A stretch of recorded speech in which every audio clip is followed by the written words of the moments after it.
Hello, everyone, and yes, thank you for inviting me to talk to you today about the DRCF AI and Digital Hub, and to basically explain a little bit about how the new hub can help organizations like yours navigate complex digital regulatory landscapes. So my name is Euan Burke, and I'm one of the policy leads in the new hub. My particular focus in the hub is on providing data protection advice to organizations that use the hub. So there are three things that I'd like to go over in this short presentation. So what is the hub? What is the application process? And what benefits can I expect from using the hub? So why should you consider using it? So to begin with, what is the DRCF? So the DRCF is the Digital Regulation Cooperation Forum. It is a non-statutory voluntary forum that comprises of 4 UK regulators. So we have the CMA, we have Ofcom, we have the ICO, and the FCA. And the real purpose of the DRCF is to drive regulatory cooperation and deliver coherent approaches to regulation for the benefit really of businesses and people. Each regulator has a specific regulatory remit. I won't go into great detail, but as a quick summary, the CMA regulate consumer and competition law, Ofcom regulate telecoms and online safety, the ICO regulates data protection and freedom of information law, and the FCA regulates the financial services industry. So we've got quite a wide range of regulations there, potentially could receive advice on. And that's really what the AI and Digital Hub's purpose is. So it's a key way in which we're aiming to together support innovation and growth in the digital economy. We often hear from businesses that you may need to access knowledge about how to navigate the regulatory landscape. And through the hub, you can ask for and receive informal advice about how regulation applies to your proposed innovations and services, whether you're a new startup or an established business that's seeking to develop further. And the aim is, again, to help you comply with all the legislation that's relevant to you while still enabling you to provide those quality services to your customers. And the aim is also to provide you with a single source of advice from all 4 of our member regulators. So, for example, if you are a new digital twin developer, you can ask for consolidated informal advice on how different sets of regulatory requirements will apply to your particular product or service. I should advise that the hub is a pilot. It was launched on the 22nd of April for a 1-year pilot. It does mean that we will learn lessons from the hub pilot that will help us as regulators better understand the journey that innovators will go on, and also what they need from us as regulators as well. Very much the belief that the more we are engaged in understanding this, the more effective we as regulators can be to support innovators in the future. At present, we're keen to encourage lots of applications to the hub so that we can both provide help where it's needed and gain an understanding of what sort of service would benefit innovators in the long term. We do have an eligibility criteria. It's important to say that the hub is a free service. It's open to organizations of any size in any sector as long as they do meet the eligibility criteria. We do have an application form on the DRCF website to submit a query and a bit more information about how you meet the eligibility criteria, and I'll go into that a little bit later. But the 4 key criteria are, the first one is that it must have an AI or digital focus. Digital is obviously quite a broad term, and that's deliberate really to ensure that we do get a diverse range of applications. The second criteria is the product or service must be innovative. So that it can be defined as something that's new, novel, or transformative in some way. So if you're perhaps creating a new digital twin, or maybe it's being applied in a new sector for the first time, that would be meeting the innovative eligibility. The third element is there needs to be some form of benefit. So we want to know what the positive impact of that product or service will be, who will benefit from it. And we do encourage applicants to think as broadly as possible. So consider consumers, your business, other businesses, and wider society as well.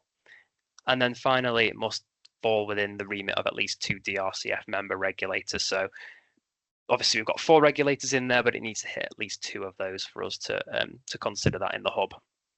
And really, we do see the eligibility criteria as your chance to kind of showcase how outstanding your new product or service is. Next slide, there we are. So I've provided an illustration of what the engagement timeline could look like if you applied today on the 17th of September. So following submission of your application, we will consider whether it meets the eligibility criteria for the hub and also try to understand your service a bit better as well.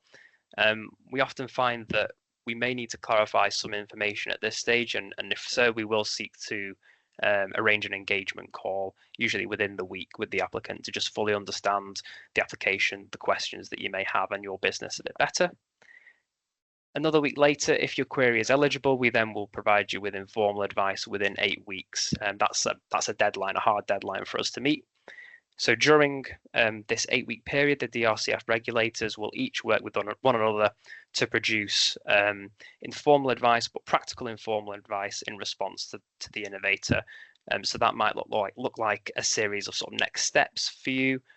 Or it could be sort of consolidated advice, maybe if there's certain themes that touch across different regulatory remits, for us to consolidate together and provide back to the innovator that's sort of useful and practical for them to take action on.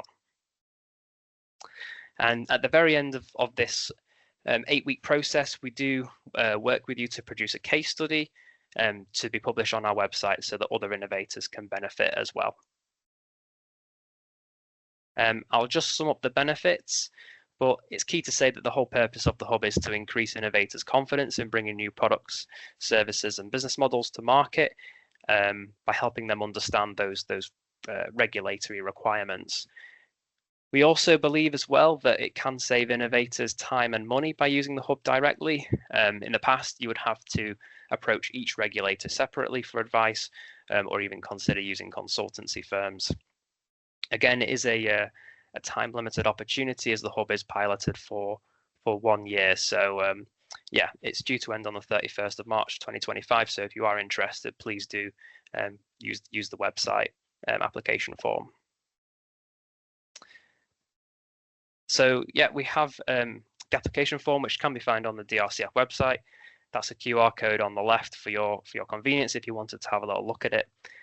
You'll also find on the website information about the hub, the eligibility criteria, a copy of the application form, frequently asked questions, and our conditions for participation as well. So yeah, I would recommend that you take a look at those documents if you are interested in applying to us. We also have produced what we call an illustrative example on our website. This is really quite useful if you're interested in seeing the types of questions the hub will accept as cross-regulatory, and also what our response may look like. So this is, I won't have a chance to go into a great load of detail about what the actual question is and how our response kind of came together, but this is a fictional example, and it's using AI to tailor product descriptions to shoppers. So if you are interested in reading a bit more about this particular case study or illustrative example, then we do have a link to it here. This is the QR code that will take you straight through to that. So please do use that, or you can visit our website. Yeah, thank you for listening. I hope you found the presentation useful and have a slightly better understanding of what the hub is and the DRCF and how we could potentially help you. And if you do apply, we absolutely do look forward to discussing this application with you.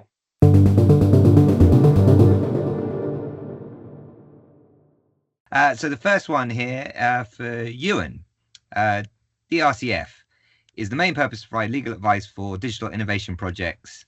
Is it confined to the UK? Does it extend beyond the UK, this first pilot year? Sure. So there's kind of two questions, I guess, in there. I think firstly, it's important to state that the hub's focus is to provide regulatory clarification to build innovators' confidence and bring in products and services to market. The advice is not necessarily legal advice, it's not legally binding, and it isn't a replacement for you obtaining independent legal advice. But by receiving this informal advice by the DRCF, hopefully what you can expect is to learn more about the regulations that apply and how to comply with them. In terms of sort of the remit, as long as there is a UK presence, so if it will affect UK businesses or consumers, or alternatively, if you are based in the UK, if you have an office in the UK, then you will absolutely be eligible to use the hub. But if your presence is entirely outside of the UK and you don't have any interaction with UK consumers or businesses, then the hub unfortunately won't be open to you. But I think probably most organisations on this call, I think it's fair to say, will be eligible due to their presence. Euan, 8 weeks is a long time. This is a question from Mike. 8 weeks is a long time in innovation projects. Are there ways users can reduce the time lag in getting advice? Yes, I think, yeah, it's a fair challenge. 8 weeks is actually probably quite a long time for businesses, obviously very, very busy. I would say that's the maximum time that we intend to spend on providing advice. And that's also anticipated in the event that we did receive a query that cut across 4 DRCF regulators.